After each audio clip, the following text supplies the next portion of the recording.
Vai ter substituição tributária de IBS? Essa é uma questão recorrente em todos os eventos que tratam da reforma tributária. Para que a gente possa falar sobre substituição tributária do IBS, nós temos que primeiro verificar o que dispõe a legislação.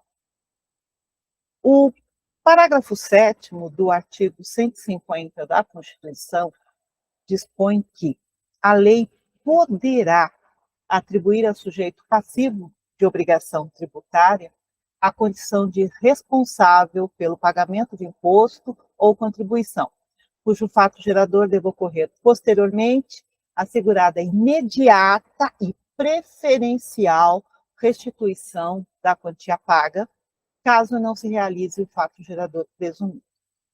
É justamente esse dispositivo que ampara a aplicação da substituição tributária do ICMS em relação às operações subsequentes. E a Emenda Constitucional 132, que trata da reforma tributária, não alterou esse dispositivo. Inclusive, o artigo 156-A, que trata do IBS, que foi trazido pela Emenda Constitucional 132, tem lá no seu parágrafo 3º a seguinte disposição: lei complementar poderá definir como sujeito passivo do imposto a pessoa que concorrer para a realização, a execução ou pagamento da operação, ainda que residente ou domiciliada no exterior. Agora, é importante observar que não é citada propriamente a substituição tributária.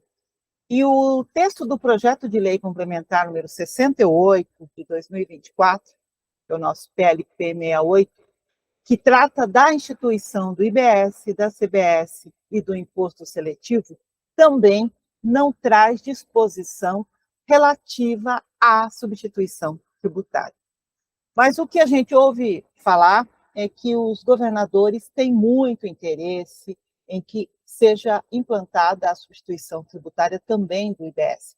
Inclusive, no 17º ENAT, que ocorreu no final de junho, houve um painel em que foi apresentada uma proposta do que seria a substituição tributária do IBS. Mas para que a gente possa falar em substituição tributária do IBS, vamos primeiro falar como é a substituição tributária do ICMS. Vamos considerar uma operação de um fabricante para um atacadista, que depois faz uma operação com uma loja e que depois faz uma saída para um consumidor final. Vamos imaginar que esse fabricante tenha como valor da sua operação R$ 1.000 e adote a alíquota de ICMS de 18%. 18% é uma alíquota que é padrão em muitos estados. Então, nós teríamos nessa operação R$ 180 de ICMS. O atacadista, por sua vez, vai vender a mercadoria por R$ 1.500 e, aplicando a alíquota de 18%, teria R$ 270. E a loja, ao fazer a saída para o consumidor final, pelo valor de R$ 2.250, teria R$ 405 de ICMS. O ICMS é um imposto não cumulativo. Então, não havendo substituição tributária, o atacadista destaca o ICMS na sua nota, tem direito ao crédito do ICMS da operação do fabricante, vai recolher apenas R$ 90. A loja destacou R$ 405 na sua nota, vai fazer o crédito do 270 que estava na nota do atacadista, vai recolher só R$ 135. Quem paga a conta no final, a gente já sabe que é o consumidor final, porque o ICMS está dentro do preço. Então, essa é uma situação quando não há substituição tributária. Agora, imagine a seguinte situação. A loja não emite a nota fiscal da sua operação. Então, esses R$ 135 não será recolhido. Por isso é que é tão interessante para o fisco a aplicação da substituição tributária. Quando nós temos a substituição, Nem o atacadista, nem a loja vão recolher o ICMS das suas próprias operações. A legislação desloca essa obrigação para o contribuinte no início da cadeia, que aqui no caso seria o nosso fabricante, como bem poderia ser um importador. Esse fabricante ele vai precisar calcular o imposto que seria devido em toda a cadeia, os 90 do atacadista e os 135 da loja, mas para isso ele vai ter que saber por quanto essa loja faria saída para o consumidor final. E como ele fica sabendo disso? A legislação apresenta essa regra. Ou existe um preço máximo ao consumidor, que é definido pelo próprio fabricante ou por um órgão regulador, ou existe uma margem de valor agregado estabelecida na legislação, que indica qual seria a variação do preço do fabricante até a saída para o consumidor final, ou existe uma publicação da Secretaria da Fazenda com o valor que deve ser utilizado como base de cálculo para a substituição, considerando os preços praticados no varejo. Seja de que forma for, esse fabricante sabe que a saída para o consumidor final seria pelo valor de R$ 2.250, ele aplica a alíquota interna, observando que ele está fazendo a saída para o atacadista. Então, ele vai considerar qual seria a alíquota interna que o atacadista utilizaria. Ele vai encontrar os 405, abate o imposto da sua operação, R$ 180, e teremos, então, os 225, que seria o imposto que o fabricante vai recolher por substituição tributária, substituindo o atacadista e a loja nesse recolhimento. Então, 90 mais 135 dá os 225. Esse imposto não é do atacadista, portanto, não está dentro não é do fabricante, então não está dentro do seu preço. Ele vai acrescentar esses 225 ao valor total da sua nota e cobrar do atacadista. A partir desse momento, o atacadista não vai mais destacar o ICMS na sua operação, nem a loja. E o atacadista vai ter que administrar porque ele sofreu a retenção na fonte de todo o imposto da cadeia, e apenas parte desse valor diz respeito à sua operação. Ele tem que repassar o restante para a loja. E a loja, consequentemente, vai incluir isso no seu preço e cobrar lá do consumidor final, porque a gente sabe que é ele que paga toda a conta. Quando nós temos uma operação dentro do mesmo estado, isso é tranquilo, porque o imposto que foi recolhido ali pelo fabricante em relação à substituição tributária vai para o cofre da Secretaria da Fazenda do atacadista e da loja, ou seja, fica tudo em casa. Por isso que não faz diferença alguma se a loja e o atacadista vão destacar ou não o imposto relativo às suas respectivas operações, porque esse valor já foi devidamente recolhido pelo fabricante na forma de substituição tributária.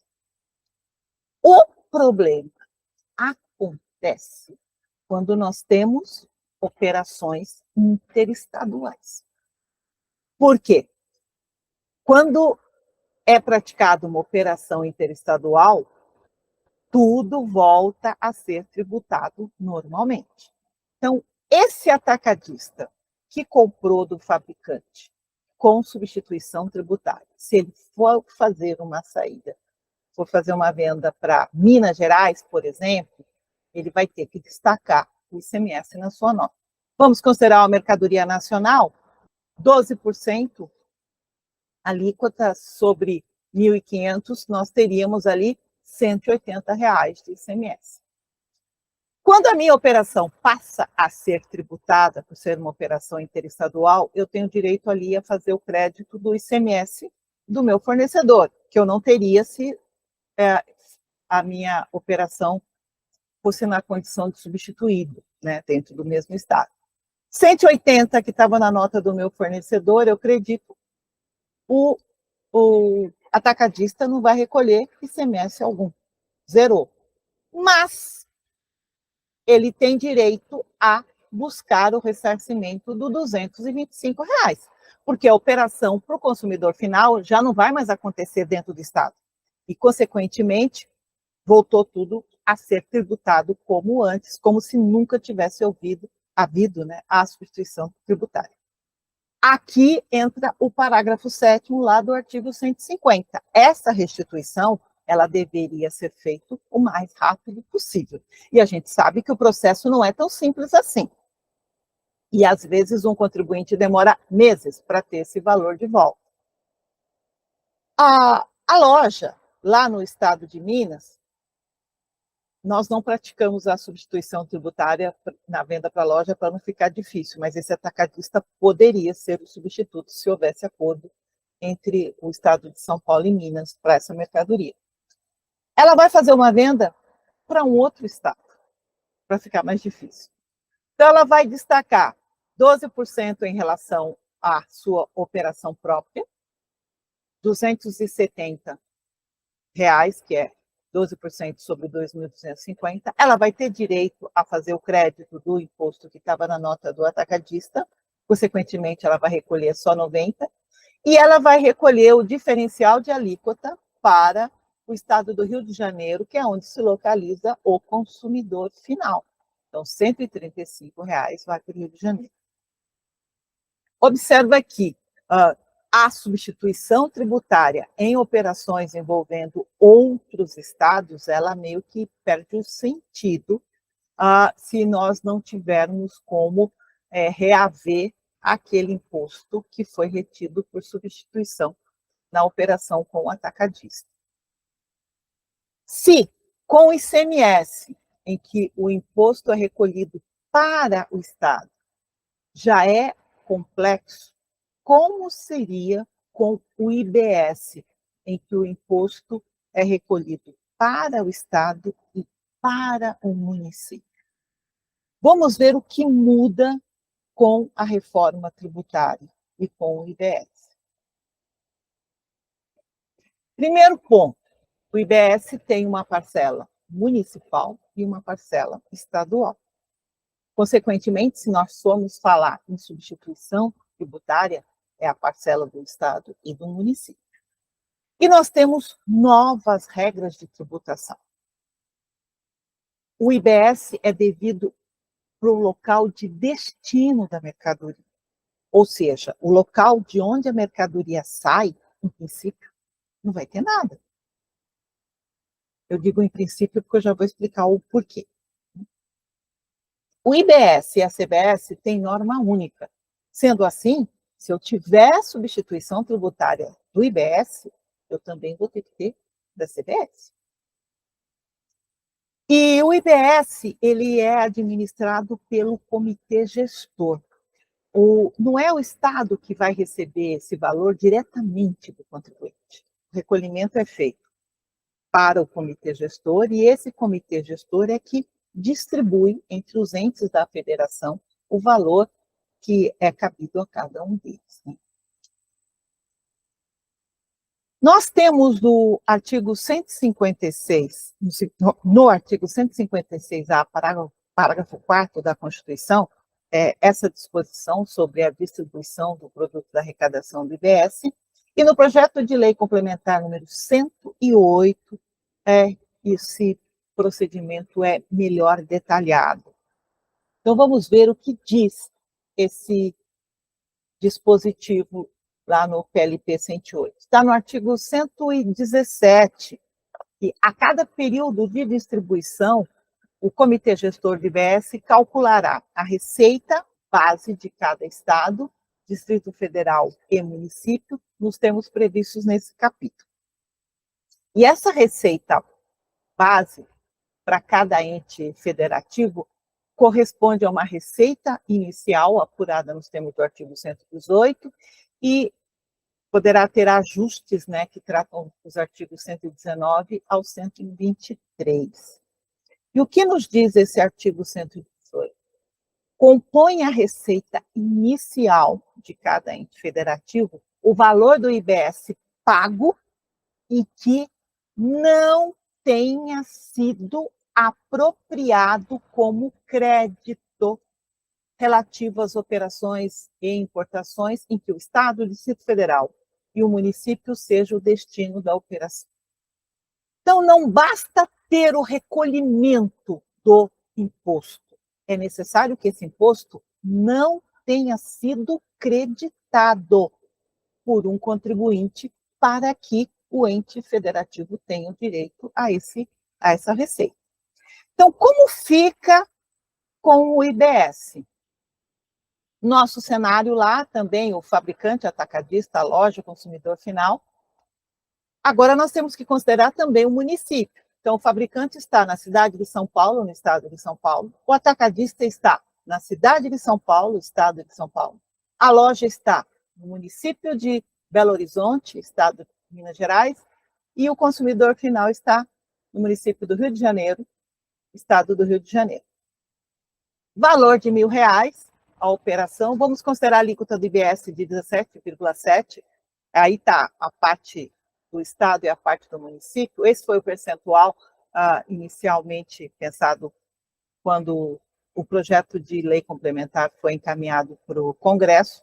Não sabemos quanto será quando sair, quando for efetivamente publicada a lei complementar. Esse fabricante, então, terá na sua nota o valor de 177 a título de IBS. Lembrando que parte desse valor é para o Estado e parte é para o município. Vai ser recolhido para a mesma cidade, o mesmo estado, porque tanto o fabricante como o atacadista estão na mesma localidade, sem problema algum. Mas nós temos a não cumulatividade ampla do IBS. Isso significa que o atacadista pode fazer o crédito desse imposto. Esse atacadista vai fazer a saída para Minas Gerais, lá para Belo Horizonte. Ele vai destacar na sua nota o IBS pela mesma alíquota, só que pelo seu preço de venda de 1.500 é de R$ 265,50. Ele tem direito ao crédito de 177, ele só vai recolher R$ 88,50. Consequentemente, São Paulo ficou sem IBS, porque aqueles 177 foram creditados pelo atacadista. O 265,50 que está indicado na nota do atacadista é devido para Belo Horizonte e Minas Gerais. Mas Belo Horizonte e Minas Gerais vão ficar com esse recurso? Depende da operação que a loja vai praticar. O atacadista só recolhe R$ 88,50, esse R$ 88,50 vai para o comitê gestor, e aí o comitê gestor vai administrar para quem ele vai mandar esse recurso. A loja, por sua vez, vai emitir a nota fiscal no valor de R$ 2.250 e vai destacar lá o IBS de R$ 398,25 e vai cobrar do seu cliente lá no Rio de Janeiro. Ela tem direito a fazer o crédito pela não cumulatividade dos R$ 265,50 que vieram na nota do atacadista. Ou seja, Minas Gerais e Belo Horizonte não vão ver esse recurso, porque ele está sendo creditado. E esse contribuinte, a loja vai recolher R$ 132,75 lá para o comitê gestor. Esse valor que a loja indicou no seu documento é devido para o estado do Rio de Janeiro. Mas vai todo 398,25? Eu entendo que não. Por quê? O IVA é imposto sobre o valor agregado. Até o valor de R$ 1.500, que teve o IBS de R$ 265,50, houve o creditamento na etapa subsequente. Sendo assim, para o Rio de Janeiro vai sobrar o valor de R$ 132,75. Por quê? Com a reforma tributária, o tributo vai para a localidade em que se encontra o consumidor final e quando não há mais possibilidade de crédito do imposto. E o mesmo se aplica em relação, né, à CBS. Como a CBS ela é da União, vai para o mesmo lugar, fica mais tranquilo esse controle. Mas no caso do IBS, que é destinado aos estados e ao município, não adianta nada São Paulo querer aplicar a substituição tributária, porque o recurso não vai ficar com ele. Da mesma forma, não adianta Minas Gerais querer a substituição tributária, porque o recurso também não vai ficar com Minas. Ah, mas e se essa loja não emitir nota fiscal? Então, se formos pensar numa substituição tributária, ela só tem sentido no final da cadeia. Mas, assim mesmo, para não ser injusta, o contribuinte que praticar uma operação tributada com a emissão de documento fiscal, ele teria o direito a fazer o crédito integral do tributo que foi retido a título de substituição tributária dele. Está lá no parágrafo 7º do artigo 150 da Constituição. Não tem sentido que o contribuinte tenha que fazer um processo moroso, trabalhoso, para reaver o valor que foi cobrado dele e que nem o seu estado, nem o seu município tem direito àquele recurso. Então, esse é um grande complicador para que se fale em substituição tributária com o IBS. As regras mudaram, o processo de tributação mudou. Então, se vai se aplicar a substituição tributária, o processo de substituição também tem que ser alterado e tem que ser revisto desde o começo. Pois bem, vai ter diferencial de alíquota? Não. Como a gente já viu aqui, não há alíquota interestadual e não há alíquota interna. Então, não há que se falar em diferencial de alíquota. Nós só temos a alíquota da UF e do Estado de destino. Todo IBS é destinado para onde vai a operação, né? Seja o destinatário contribuinte ou não. E vai ter retenção na fonte? É necessário que haja previsão na lei complementar.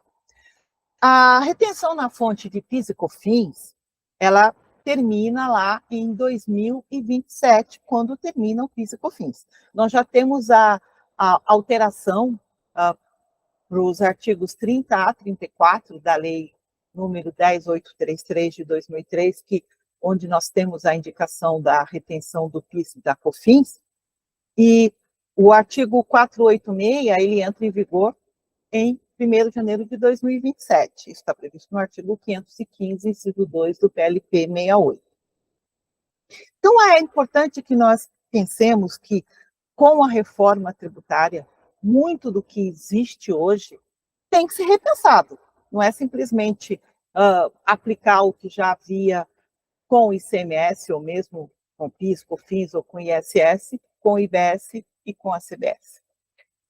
Então, vamos ver como isso vai ficar, mas para isso dependemos da publicação da lei complementar e do regulamento. Era isso que eu tinha que falar sobre substituição tributária do IBS.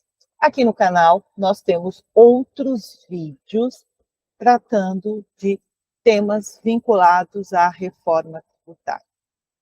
Te espero lá.